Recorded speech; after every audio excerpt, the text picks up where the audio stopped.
Hi. അപ്പോൾ കൂടുതൽ introduction ഒന്നുമില്ല, സ്ട്രൈറ്റ് ടു പോയിൻറ്റ്സ് ആണ് കേട്ടോ. നമ്മൾ ഈ ഒരു എൻ്റയർ കോഴ്സും അങ്ങനെ തന്നെയാണ്. നമുക്ക് ആവശ്യമുള്ള പോയിൻറ്റ്സ് മാത്രമാണ് പറഞ്ഞു പോകുന്നത്. ഒരു റിയൽ പ്രോജക്റ്റ് ചെയ്യുമ്പോൾ അതിൻ്റെ ഇടയിലുള്ള കാര്യങ്ങളാണ് നമ്മൾ ഈ ഒരു കോഴ്സിൽ പറയാൻ പോണത്. ഓക്കെ. പിന്നെ ഒരു കാര്യം കൂടെ പറയാനുള്ളത്, ഈ ഒരു ഇൻട്രൊഡക്ഷൻ വീഡിയോ ഫുൾ സ്കിപ്പ് ചെയ്യാതെ കണ്ടിട്ട് ഈ ഒരു പ്രസൻറ്റ് ചെയ്യുന്ന രീതി ഉണ്ടല്ലോ, അത് നിങ്ങൾക്ക് ഓക്കെയാണ്, നിങ്ങൾക്ക് മനസ്സിലാവുന്നുണ്ട് എന്നുണ്ടെങ്കിൽ മാത്രം ഈ ഒരു കോഴ്സ് പർച്ചേസ് ചെയ്യാം. ഓക്കെ. കാരണം ഈ ഒരു കോഴ്സ് ഫുള്ള് ഞാൻ ഈ രീതിയിലാവും പ്രസൻറ്റ് ചെയ്യാൻ പോകുന്നത്. അതിങ്ങനെ സ്ക്രീൻ ഷെയർ ചെയ്തിട്ടാണ് നമ്മൾ ഓരോ കാര്യങ്ങൾ പറയുന്നത്. ആ സ്പോട്ടിൽ നമ്മൾ ചെയ്തിട്ട് അതെന്താണ് അത് പറഞ്ഞു പോവുകയാണ് ചെയ്യുന്നത്. പിന്നെ അതിന് വേണ്ടിയിട്ട് ഈ ഒരു കോഴ്സിൻ്റെ ഒരു ഭാഗം, ഒരു മൊഡ്യൂള് നമ്മൾ ഈ ഒരു ഇൻട്രൊഡക്ഷൻ്റെ വീഡിയോയിൽ ഇൻക്ലൂഡ് ചെയ്യുന്നുണ്ട്. ലാസ്റ്റിൽ നമ്മളിപ്പോൾ ഇതിൽ വെബ് ഫോർ ബിഗിനേഴ്സ് എന്ന് പറഞ്ഞിട്ടൊരു പോയിൻ്റ് പറയുന്നുണ്ട്. അത് നമ്മൾ ഈ ഒരു കോഴ്സിൽ അതിൽ സെർവർ എന്താണ്, ഡൊമൈൻ എന്താണ്, അങ്ങനെയുള്ള കാര്യങ്ങളൊക്കെ നമ്മൾ അതിൽ പറയുന്നുണ്ട്. ഓക്കെ. അപ്പോൾ ആദ്യം ഈ ഒരു വീഡിയോയിൽ എന്തൊക്കെയാണ്, ഈ ഒരു ഇൻട്രൊഡക്ഷൻ വീഡിയോയിൽ എന്തൊക്കെയാണ് നോക്കാം. ഒന്ന്, ഈ ഒരു കോഴ്സ് ആർക്കൊക്കെ വേണ്ടിയിട്ടുള്ളതാണ്. ഓക്കെ. പിന്നെ വെബ് ഫോർ ബിഗിനേഴ്സ് എന്ന് പറഞ്ഞിട്ട് സെർവർ എന്താ, ഡൊമൈൻ എന്താ, ഈ ഒരു വെബ്സൈറ്റ് എങ്ങനെയാണ് വർക്ക് ചെയ്യുന്നത്, അങ്ങനത്തെ കുറച്ച് കാര്യങ്ങൾ പറയും. പിന്നെ ഈ കോഴ്സിൽ ഇൻക്ലൂഡ് ആയിട്ടുള്ള കാര്യങ്ങൾ. പിന്നെ ഈ ഒരു കോഴ്സിൻ്റെ ശേഷം നിങ്ങൾക്ക് എന്താണ് എത്ര ഫയൽസ് നമ്മൾ പ്രൊവൈഡ് ചെയ്യുന്നുണ്ട്. ഇപ്പോൾ കുറച്ച് ഫിഗ്മ ഫയൽസ്, അതുപോലെ CSSൻ്റെ ഒരു ചീറ്റ് ഷീറ്റ് നമ്മൾ കൊടുക്കുന്നുണ്ട്. CSS ഒന്നും നമ്മൾ word press drag and drop ആണല്ലോ, അതിൽ നമ്മൾ കുറച്ച് അഡ്വാൻസ്ഡ് ആയിട്ട് CSS പറയുന്നുണ്ട്. അപ്പോൾ CSS ഞാൻ പറഞ്ഞ പോലെ ആവശ്യമുള്ള കാര്യങ്ങൾ മാത്രമാണ്. അപ്പോൾ നിങ്ങൾക്ക് ഒന്നും കൂടെ CSS പഠിക്കാൻ വേണ്ടിയിട്ടൊരു ചീറ്റ് ഷീറ്റ് നമ്മൾ പ്രൊവൈഡ് ചെയ്യുന്നുണ്ട്. ഓക്കെ. അപ്പോൾ ഞാൻ ഈ ഒരു കോഴ്സ് ആർക്കൊക്കെ വേണ്ടിയിട്ടാണ്, ആർക്കൊക്കെയാണ് യൂസ്ഫുൾ ആവുക എന്നുള്ളത് പറയാം. ഓക്കെ.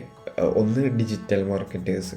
ഇപ്പോൾ നിങ്ങളൊരു ഡിജിറ്റൽ മാർക്കറ്ററാണ്, നിങ്ങൾക്ക് ഒന്നും കൂടെ വേർഡ് പ്രസ്സിൽ ഒന്നും കൂടെ എക്സ്പേർട്ട് ആവണമെന്നുണ്ടെങ്കിൽ, വേർഡ് പ്രസ് ഒന്നും കൂടെ ഡീപ്പായിട്ട് പഠിക്കണം എന്നുണ്ടെങ്കിൽ നിങ്ങൾക്ക് ഈ ഒരു കോഴ്സ് എന്തായാലും യൂസ്ഫുൾ ആവും. കാരണം ഡിജിറ്റൽ മാർക്കറ്റേഴ്സ് അധികം ബേസിക്കായിട്ട് പേജ്, വേർഡ് പ്രസ്സിൻ്റെ കുറച്ച് ബേസിക്കായിട്ടുള്ള കാര്യങ്ങൾ നമ്മളിപ്പോൾ ഒരു ഇൻസ്റ്റിറ്റ്യൂട്ടിൽ ഡിജിറ്റൽ മാർക്കറ്റിംഗ് പഠിപ്പിക്കുമ്പോൾ വേർഡ് പ്രസ് ഇങ്ങനെ ഡീപ്പായിട്ട് പഠിക്കില്ല. PHP അതുപോലെ ഷോർട്ട് കോഡ് അതൊക്കെ എങ്ങനെ വർക്ക് ചെയ്യണമെന്നൊന്നും ഒരു ഇൻസ്റ്റിറ്റ്യൂട്ടിൽ പഠിപ്പിക്കാറില്ല. അപ്പോൾ അത് ഒന്നും കൂടെ നിങ്ങൾക്ക് എക്സ്പേർട്ട് ആവണമെന്നുണ്ടെങ്കിൽ നിങ്ങൾക്ക് അത് യൂസ്ഫുൾ ആവും. പിന്നെ HTML ഡെവലപ്പേഴ്സ്, ഇപ്പോൾ നമ്മൾ ഒരു വെബ് ഡിസൈനിങ്ങിൻ്റെ കോഴ്സ് എടുക്കുകയാണ്, HTML വെബ് ഡെവലപ്മെൻറ്റിൻ്റെ കോഴ്സ് എടുക്കുകയാണെന്നുണ്ടെങ്കിൽ അതിൽ HTML, CSS, പിന്നെ ബേസിക് ജാവാസ്ക്രിപ്റ്റ് അങ്ങനത്തെ കാര്യങ്ങൾ മാത്രമാണ് പറയാം.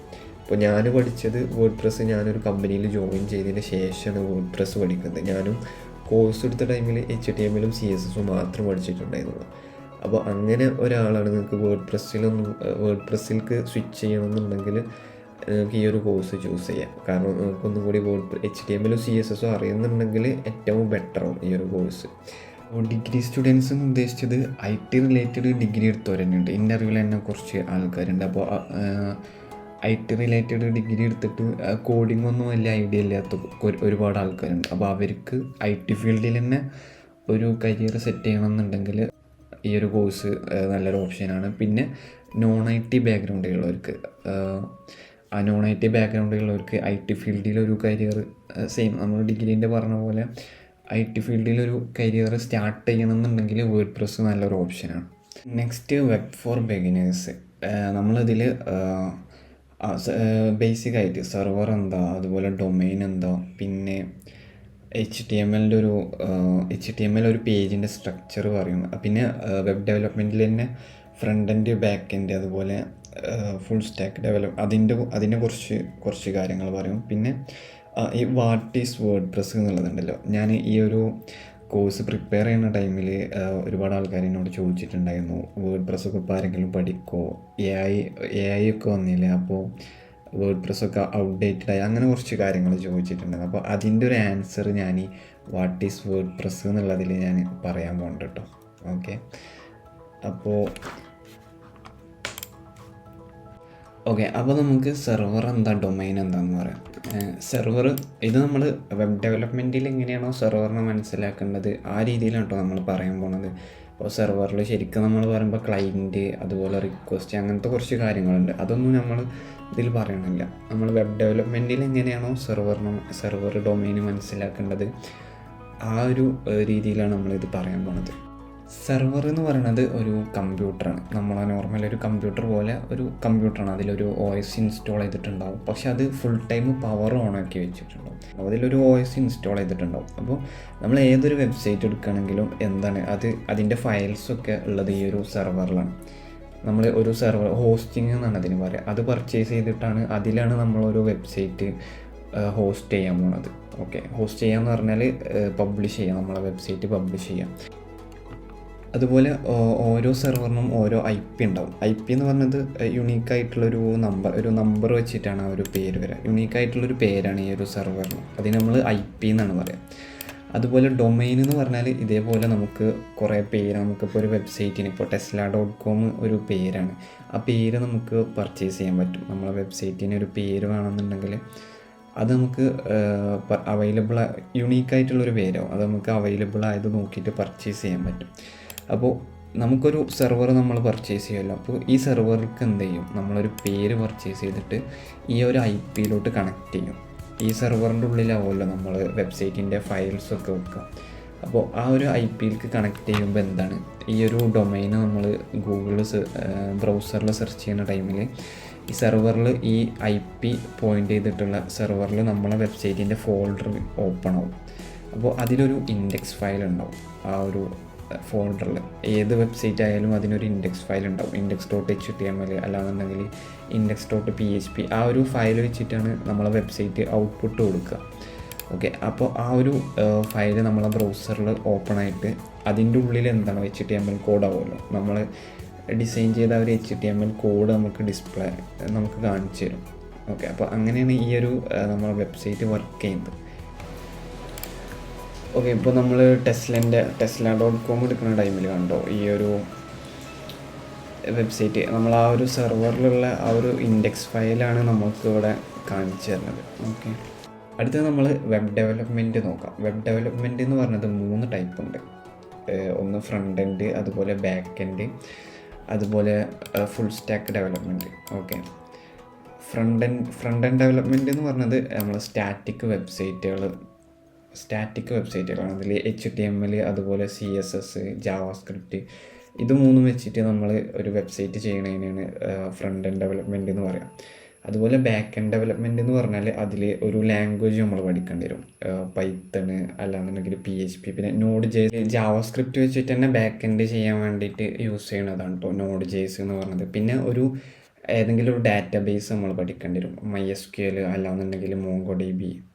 ഓക്കെ, അതാണ് ബാക്ക് എൻഡ് ഡെവലപ്മെൻറ്റ് എന്ന് പറയുന്നത്. അതായത് ഒരു സ്റ്റാറ്റിക് അല്ലാതെ വെബ്സൈറ്റിൻ്റെ ഫങ്ഷണാലിറ്റീസ് ഉണ്ടല്ലോ, അത് ഇപ്പോൾ e-commerce, അതുപോലെ ഏതെങ്കിലും വെബ് ആപ്ലിക്കേഷൻസ് അതൊക്കെ ചെയ്യാനാണ് നമ്മൾ ബാക്ക് എൻഡ് ഡെവലപ്മെൻറ്റ് എന്ന് പറയുക. പിന്നെ ഉള്ളത് ഫുൾ സ്റ്റാക്ക് ഡെവലപ്മെൻറ്റ്. ഈ ഒരു ഫ്രണ്ട് എൻഡും അതുപോലെ ബാക്ക് എൻഡും അറിയണ ഒരാളെയാണ് നമ്മൾ ഫുൾ സ്റ്റാക്ക് ഡെവലപ്പർ എന്ന് പറയാം. അതിൽ HTML, CSS, JavaScript, പിന്നെ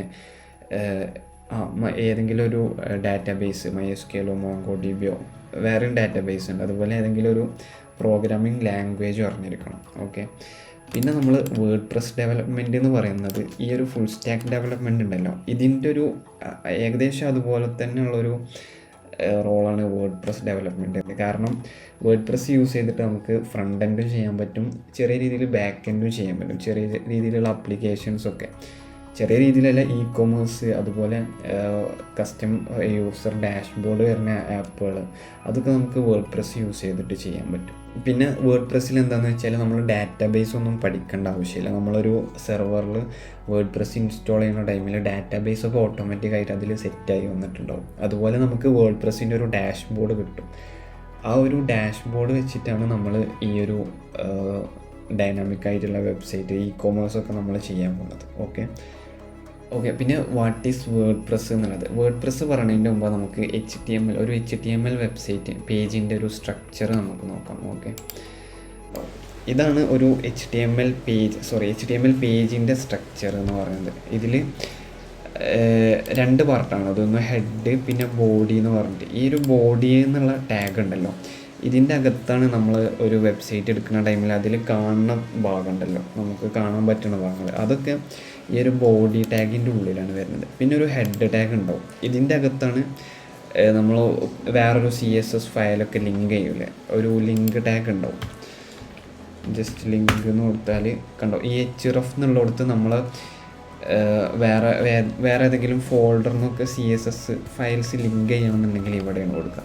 അതേപോലെ ജാവാസ്ക്രിപ്റ്റിൻ്റെ ഫയൽസ് ഉണ്ടല്ലോ, അത് ലിങ്ക് ചെയ്യണമെന്നുണ്ടെങ്കിൽ എന്ത് ചെയ്യും, ഈ ഒരു ബോഡി ക്ലോസിൽ അതിൻ്റെ മുന്നായിട്ട് നമ്മളൊരു സ്ക്രിപ്റ്റ് എന്ന് പറഞ്ഞിട്ടൊരു ടാഗ് ഇടും. എന്നിട്ട് അതിൽ src എന്ന് കൊടുത്തിട്ട് ആ ഒരു ഫയലിൻ്റെ പാത്ത് ഇപ്പോൾ ഇവിടെ ഒരു JS എന്ന് പറഞ്ഞൊരു ഫയലുണ്ട്, അതിലൊരു script.js എന്ന് പറഞ്ഞിട്ടൊരു ഫോൾഡർ ഉണ്ടെങ്കിൽ നമ്മൾ എന്ത് ചെയ്യും, ഈ ഒരു രീതിയിൽ അപ്പോൾ ആ ഒരു സ്ക്രിപ്റ്റ് നമുക്ക് ഈ ഒരു പേജിലേക്ക് ലിങ്ക് ചെയ്യാൻ പറ്റും. ഓക്കെ, അപ്പോൾ അങ്ങനെയാണ് ഈ ഒരു HTML പേജിൻ്റെ സ്ട്രക്ചർ വരുന്നത്. പിന്നെ നമ്മളൊരു വെബ്സൈറ്റിൻ്റെ സ്ട്രക്ചറും കൂടി പറയാം കേട്ടോ. അതിൻ്റെ കൂടെ ഒരു വെബ്സൈറ്റിന് 3 ഭാഗം, ഏതൊരു വെബ്സൈറ്റ് എടുത്താലും 3 പോർഷനാണ് ഉണ്ടാവുക. ഒന്ന് ഹെഡർ എന്ന് പറഞ്ഞിട്ടൊരു ഭാഗം ഉണ്ടാവും. പിന്നെ ബോഡി, നമ്മളെ നോർമലി കണ്ടൻറ്റ്, ഈ ഒരു ഹെഡർ എല്ലാ പേജിലും ഉണ്ടാവും. ഓക്കെ, പിന്നെ അടുത്തത് വരുന്നതാണ് ഒരു ഫൂട്ടർ. ഇതിനിപ്പോൾ ഒരു ചെറിയ ഫൂട്ടറാണ്, ഇത്രയും കുറച്ച് ലിങ്കുകൾ മാത്രമേ ഉള്ളൂ. വേറെ ഏത് വെബ്സൈറ്റ് നമ്മൾ എടുത്തു നോക്കുകയാണെങ്കിലും അതിനൊരു, ഇപ്പോൾ ആപ്പിളിൻ്റെ വെബ്സൈറ്റ് എടുത്തു നോക്കാം, apple.com കണ്ടോ, ഒരു ഹെഡർ ഉണ്ടാവും, പിന്നെ ഒരു ബോഡി അതിൻ്റെ കണ്ടൻറ്റിൻ്റെ സൈഡ് ഉണ്ടാവും, പിന്നെ ഒരു ഫൂട്ടർ ഉണ്ടാവും. ആപ്പിളിൻ്റെ ഫൂട്ടർ കുറച്ച് ഹൈറ്റുള്ള ഫൂട്ടറാണ്. ഓക്കെ, അങ്ങനെയാണ് ഏതൊരു വെബ്സൈറ്റ് എടുത്താലും അതിൻ്റെ സ്ട്രക്ചർ വരുന്നത്. ഈ ഒരു ഹെഡറും ഫൂട്ടറും എല്ലാ പേജിലും ഉണ്ടാവും. ഓക്കെ, പിന്നെ പേജ് മാറും തോറും ഈ ഒരു കണ്ടൻറ്റ് മാറിക്കൊണ്ടിരിക്കും. പിന്നെ ഇതിൻ്റെ ഒരു ഇപ്പോൾ ഈ ഒരു പേജിൻ്റെ HTML സ്ട്രക്ചർ നോക്കണമെന്നുണ്ടെങ്കിൽ ജസ്റ്റ് റൈറ്റ് ക്ലിക്ക് ചെയ്യാം, പിന്നെ ഇൻസ്പെക്റ്റ് കൊടുക്കുക. കണ്ടോ, ഇൻസ്പെക്റ്റ് കൊടുക്കുമ്പോൾ കണ്ടോ ഒരു HTMLൻ്റെ ഔട്ട്പുട്ടാണല്ലോ അവിടെ വന്നിരിക്കുന്നത്. ഇതിലൊരു ഹെഡ് ടാഗ് ഉണ്ട്. ഹെഡ് ടാഗിൻ്റെ ഉള്ളിൽ നമ്മൾ വേറെ പുറത്തുനിന്ന് ഫയൽസ് ലിങ്ക് ചെയ്യണമെന്നുണ്ടെങ്കിലും പിന്നെ SEO റിലേറ്റഡ് ആയിട്ട് കുറച്ച് കാര്യങ്ങളുണ്ട് കേട്ടോ, മെറ്റാ ടൈറ്റിൽ, അതുപോലെ അങ്ങനത്തെ കാര്യങ്ങളൊക്കെ ഈ ഒരു ഹെഡ് ടാഗിൻ്റെ ഉള്ളിലാണ് വരുന്നത്. പിന്നെ ബോഡി ടാഗിൻ്റെ ഉള്ളിൽ ആ കണ്ടൻറ്റ് എന്താണോ, പിന്നെ ഫൂട്ടറും ഈ ഒരു ബോഡി ടാഗിൻ്റെ ഉള്ളിൽ ഇൻക്ലൂഡഡ് ആണ് കേട്ടോ. പിന്നെ കണ്ടോ, ഈ ഒരു ബോഡി ക്ലോസ് ചെയ്യുന്നതിൻ്റെ മുന്നായിട്ട് കുറച്ച് സ്ക്രിപ്റ്റ് ഫയൽസ് ഉണ്ടാവും. നമുക്ക് ഏതെങ്കിലും സ്ക്രിപ്റ്റ് പുറത്തുനിന്നുള്ള ജാവാസ്ക്രിപ്റ്റിൻ്റെ ഫയൽസ് ലിങ്ക് ചെയ്യണമെന്നുണ്ടെങ്കിൽ ഈ ഒരു ബോഡി ക്ലോസ് ചെയ്യുന്നതിൻ്റെ മുന്നായിട്ടൊരു സ്ക്രിപ്റ്റ് ടാഗ് ഇട്ട് കൊടുക്കും. ഓക്കെ, അപ്പോൾ അങ്ങനെയാണ് ഒരു വെബ്സൈറ്റിൻ്റെ സ്ട്രക്ചറും വരുന്നത്. പിന്നെ എന്താണ് വേർഡ് പ്രസ് എന്നുള്ളത്, നമ്മളിപ്പോൾ ഈ ഒരു HTMLൻ്റെ സ്ട്രക്ചർ നോക്കിയല്ലോ. വേർഡ് പ്രസ് എന്ന് പറഞ്ഞ ഒരു CMS ആണ്, അതായത് കണ്ടൻറ് മാനേജ്മെൻറ്റ് സിസ്റ്റം എന്ന് പറയാം.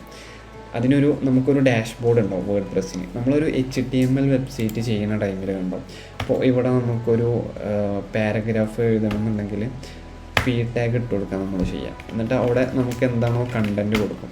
അപ്പോൾ ഇത് ഇപ്പോൾ നമ്മളൊരു ക്ലയൻറ്റിന് ചെയ്ത് കൊടുക്കുന്ന ടൈമിൽ അവർക്ക് ഇത് എഡിറ്റ് ചെയ്യണമെന്നുണ്ടെങ്കിൽ എന്താണ്, ഈ ഒരു HTMLൻ്റെ ഉള്ളിൽ കയറിയിട്ട് അവർക്ക് കോഡിങ് നോളജ് ഒന്നും ഉണ്ടാവില്ലല്ലോ. അപ്പോൾ ഇതിൻ്റെ ഉള്ളിൽ കയറിയിട്ട് അവർക്ക് ചേഞ്ച് ചെയ്യണ്ടേ. അതിൻ്റെ പകരം ഇത് മാനേജ് ചെയ്യാൻ നമ്മൾ എന്ത് ചെയ്യും, ഒരു ഡാഷ്ബോർഡിൽ അവർക്ക് ഈ ഒരു കണ്ടൻറ്റ് സെറ്റ് ചെയ്ത് കൊടുക്കും. അപ്പോൾ അവർ ഡാഷ്ബോർഡിൽ കയറിയിട്ട് ഈ ഒരു കണ്ടൻറ്റ് എഡിറ്റ് ചെയ്താൽ അത് വെബ്സൈറ്റിൽ അപ്ഡേറ്റ് ആവും. അപ്പോൾ അതുപോലത്തെ അതിന് വേണ്ടിയിട്ട് യൂസ് ചെയ്യുന്ന ഒരു കണ്ടൻറ് മാനേജ്മെൻറ്റ് സിസ്റ്റമാണ് വേർഡ് പ്രസ്. അതുപോലെ വേറെയും കുറേ CMS ഉണ്ട് കേട്ടോ വേർഡ് പ്രസ് അല്ലാതെ. ഓക്കെ, അപ്പോൾ അതാണ് വേർഡ് പ്രസ് എന്ന് പറയുന്നത്. ഈ ഒരു വേർഡ് പ്രസ്സിൽ നമ്മൾ കസ്റ്റമൈസ് ചെയ്യുന്നതാണ് നമ്മൾ പഠിക്കാൻ പോകുന്നത്. വേർഡ് പ്രസ്സിൽ ഓരോന്ന് ജസ്റ്റ് കണ്ടൻറ്റ് അപ്ഡേറ്റ് ചെയ്യുക മാത്രമല്ല, അതിൽ നമുക്ക് ഫങ്ഷൻസ് ക്രിയേറ്റ് ചെയ്യാൻ പറ്റും. ഓരോ ക്ലയൻറ്റിൻ്റെ റിക്വയർമെൻറ്റ് അനുസരിച്ചിട്ട് ഫങ്ഷനാലിറ്റീസ് വേർഡ് പ്രസ്സിൽ ക്രിയേറ്റ് ചെയ്യാൻ പറ്റും. പിന്നെ ഈ ഒരു വേർഡ് പ്രസ് 2025 പഠിക്കണമെന്നുള്ളത് AI വന്ന് പിന്നെ വേർഡ് പ്രസ് ഒക്കെ ഔട്ട്ഡേറ്റഡ് ആയിട്ടുള്ളതെന്ന് കുറേ ആൾക്കാർ ചോദിച്ചിട്ടുണ്ടായിരുന്നു. അപ്പോൾ ജസ്റ്റ് അത് നമുക്ക് AI-നോട് തന്നെ ചോദിച്ചു നോക്കാം. ഓക്കെ, നമുക്ക് ChatGPT-നോട് ചോദിച്ചേക്കാം, is learning word press is work in 2025. കണ്ടോ, is learning word press in 2025 is still worth it എന്നാണ് പറയുന്നത്. ഓക്കെ, ഇതിൽ നമുക്ക് മനസ്സിലാക്കേണ്ട ഒരു കാര്യം എന്താണെന്ന് വെച്ചാൽ നമ്മൾ എ ഐ വന്നില്ലേ, എ ഐ ഒക്കെ ഇത് റീപ്ലേസ് ചെയ്യുമെന്ന് പറഞ്ഞിരിക്കുന്നതിൻ്റെ പകരം പറഞ്ഞിരിക്കുന്നവരോട് എനിക്കൊന്നേ പറയാനുള്ളൂ, നമ്മൾ ഏതെങ്കിലും ഒരു സ്കില്ല് പഠിക്കുക, എന്നിട്ടൊരു പൊസിഷനിൽ എത്തിയതിന് ശേഷം അവിടുന്ന് അപ്ഗ്രേഡ് ചെയ്യാൻ നോക്കുക. അല്ലാതെ എ ഐ ഇതെല്ലാം റീപ്ലേസ് ചെയ്യുമെന്ന് പറഞ്ഞിട്ട് ഏതെങ്കിലും ഒരു വലിയ എ ഐ വെച്ചിട്ടുള്ളൊരു പേര് ഉള്ള കോഴ്സ് എടുക്കുന്നതിൻ്റെ പകരം നമ്മളെ കൊണ്ട് പറ്റുന്ന ഏതെങ്കിലും ഒരു സ്കില്ല് പഠിക്കുക, എന്നിട്ട് അവിടുന്ന് നമ്മൾ അപ്ഗ്രേഡ് ചെയ്യാൻ നോക്കുക. ഓക്കെ, കണ്ടോ, സ്റ്റിൽ ഡൊമിനേറ്റ്സ് ദ മാർക്കറ്റ്. ഒരു ഗ്ലോബലി 40% വെബ്സൈറ്റ് വേർഡ് പ്രസ്സിലാണ് ചെയ്തിട്ടുള്ളത്. വേർഡ് പ്രസ് വെച്ചിട്ടുള്ള വെബ്സൈറ്റാണ് ഗ്ലോബലി ഉള്ളത്. ഓക്കെ, ജസ്റ്റ് ഒന്നും കൂടെ ചോദിച്ചു നോക്കാം. Is A I replace WordPress developers?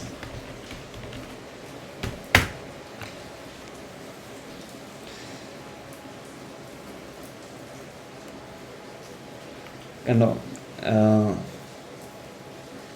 A I ശരിക്കും വേർഡ് പ്രസ് ഡെവലപ്പേഴ്സിനല്ല റീപ്ലേസ് ചെയ്യുക. The role of WordPress development ആ ഒരു നമ്മൾ എ ഐ യൂസ് ചെയ്ത് തുടങ്ങണം. അങ്ങനെ എ ഐ യൂസ് ചെയ്യാത്ത ഡെവലപ്പേഴ്സിനെയാണ് എ ഐ റീപ്ലേസ് ചെയ്യുക. അതാണ് നമ്മൾ മനസ്സിലാക്കേണ്ടത്. നമുക്ക് ശരിക്ക് അത് ഈ ഒരു കോഴ്സിൽ നമ്മൾ പറയാൻ പോകുന്നുണ്ട്. ഇപ്പോൾ നമ്മൾ ഓരോ കാര്യങ്ങൾ എ ഐ യൂസ് ചെയ്തിട്ട് നമ്മൾ ജനറേറ്റ് ചെയ്യാം. അപ്പോൾ നമ്മളെ വർക്കിൻ്റെ സ്പീഡ് ഒന്നും കൂടെ കൂടും. വേർഡ് പ്രസ്സിൽ നമുക്ക് യൂസ് ചെയ്യാൻ ആവശ്യമുള്ള കോഡ് എ ഐക്ക് ജനറേറ്റ് ചെയ്ത് തരാൻ പറ്റും. പിന്നെ SEOൻ്റെ സജഷൻസ് തരാൻ പറ്റും. നമ്മൾ വർക്ക് സ്പീഡാക്കാൻ പറ്റും. അങ്ങനെ എ ഐ യൂസ് ചെയ്യണ ഒരാളൊരിക്കലും എ ഐ റീപ്ലേസ് ചെയ്യില്ല. ഓക്കെ, അപ്പോൾ ഇത്രയാണ് വാട്ട് ഈസ് വേർഡ് പ്രസ് എന്നുള്ളതിൽ നമുക്ക് പറയാനുള്ളത്. നെക്സ്റ്റ് ഈ കോഴ്സിൽ എന്തൊക്കെയാണെന്നുള്ളത് നമ്മൾ ഫസ്റ്റ് വേർഡ് പ്രസ്സിൻ്റെ ഒരു ഓവർവ്യൂ പറയും. നമ്മളെ കമ്പ്യൂട്ടറിൽ തന്നെ വേർഡ് പ്രസ് ഇൻസ്റ്റാൾ ചെയ്തിട്ടാണ് നമ്മൾ ഫസ്റ്റ് വർക്ക് ചെയ്യാൻ പോകുന്നത്. പിന്നെ എലമെൻറ്ററിൻ്റെ ഓവർവ്യൂ പറയും. പിന്നെ ഒരു ഫിഗ്മ ഡിസൈന് നമ്മൾ വേർഡ് പ്രസ്സൊക്കെ കൺവേർട്ട് ചെയ്യും. അതിൻ്റെ ഇടയിൽ custom post type, short code, പിന്നെ സ്വൈപ്പർ JS എന്ന് പറഞ്ഞൊരു ജാവാസ്ക്രിപ്റ്റിൻ്റെ സ്ലൈഡർ നമ്മൾ വേർഡ് പ്രസ്സിൽ ചെയ്യും. പിന്നെ കോണ്ടാക്റ്റ് ഫോം ഇൻറ്റിഗ്രേഷൻ, പിന്നെ മൊബൈൽ റെസ്പോൺസീവ്, പിന്നെ ലാസ്റ്റ് ഒരു CV ഡിസൈന് നമ്മൾ പ്രൊവൈഡ് ചെയ്യും. പിന്നെ ജോബ് പ്രിപ്പയർ ചെയ്യുന്ന കാര്യങ്ങൾ.